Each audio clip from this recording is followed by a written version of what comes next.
सास का सिंहासन। गोपी एक सीधी सादी गांव की लड़की है जिसे अपनी शादी से बहुत उम्मीदें रहती हैं।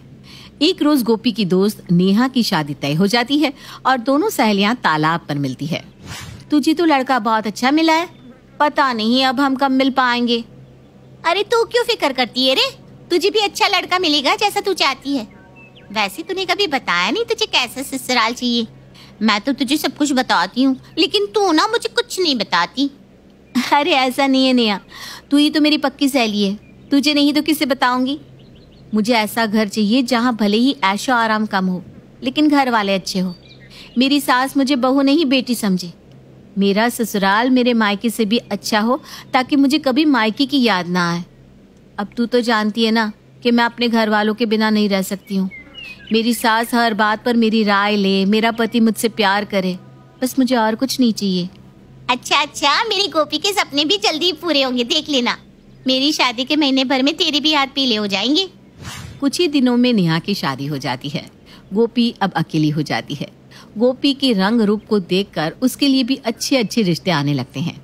इधर आशुतोष का रिश्ता लेकर कोकिला भी गोपी के घर पहुंच जाती है। गोपी की माँ उमा कोकिला को बिठाती है।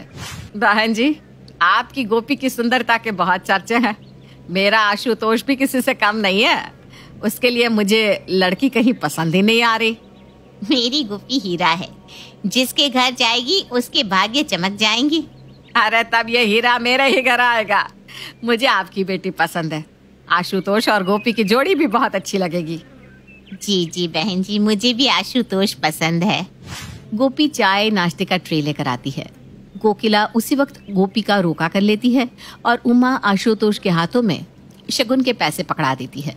महीने भर बाद दोनों की शादी हो जाती है। गोपी कोकिला के घर में बहू बनकर आ जाती है और सब कुछ अच्छे से हो जाता है। शादी के पहले ही दिन कोकिला सुबह 4 बजे ही गोपी के कमरे में आकर खड़ी हो जाती है और कमरे का दरवाजा बजाने लगती है। बहू अब क्या सोती ही रहेगी? सूरज चढ़ाया है।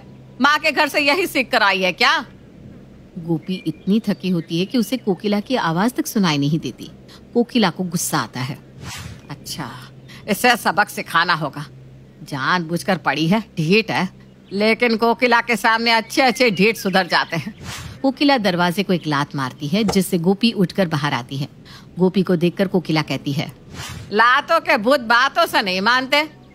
सासू माँ, मैं बहुत थक गई थी, कल से टाइम पर उठ जाऊंगी।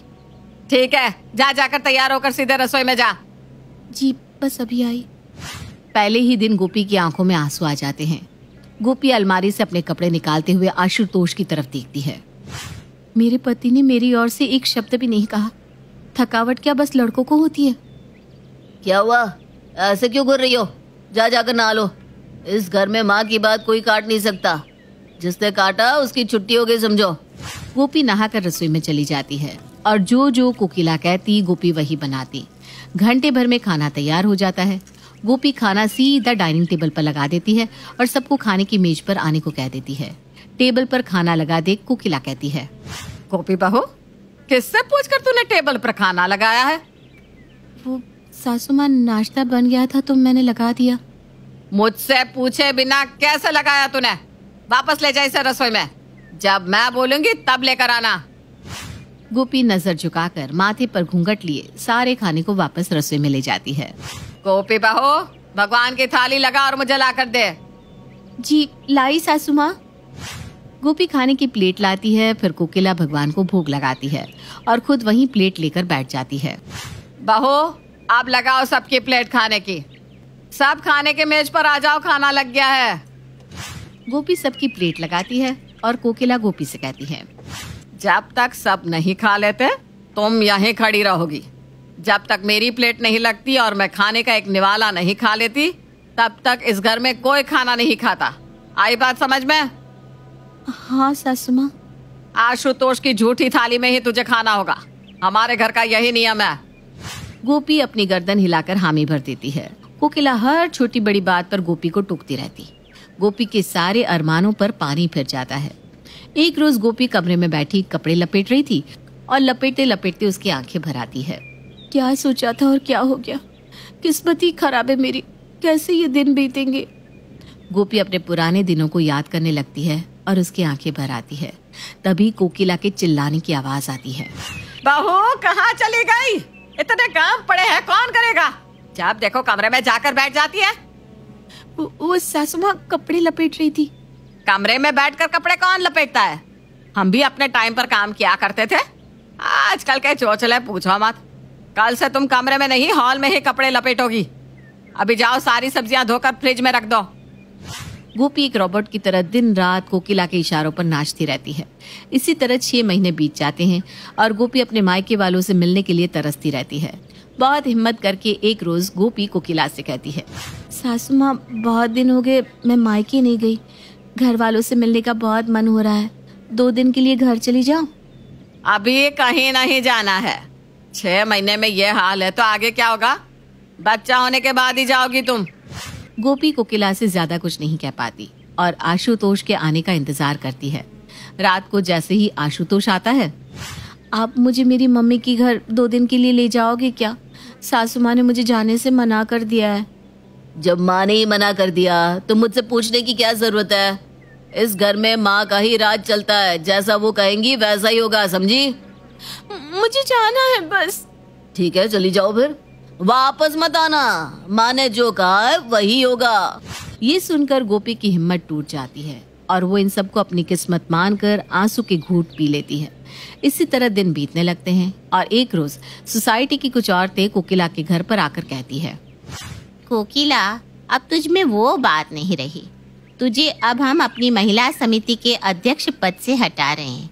तू खुद से इस पद से इस्तीफा दे दे, वरना हम तुम्हें निकाल देंगे। ऐसा नहीं होता है। कोकिला में आज भी वही आग है। कोकिला को सिंहासन से हटाना तो दूर, कोई मेरा सिंहासन हिला भी नहीं सकता। ये कहने की हिम्मत कैसे हुई तुम लोगों की? कोकिला, तेरे दिन पूरे हो गए हैं। तू क्या सोचती है तेरी ये अकड़ तेरे घर वाले सुनेंगे? हम नहीं। तू हम पर रोब नहीं झाड़ सकती। पिछले 20 साल से तुम अपना पद छोड़ना ही नहीं चाह रही हो। हम भी इस समिति के सदस्य हैं। बाकियों को भी अध्यक्ष बनने का मौका मिलना चाहिए कि नहीं?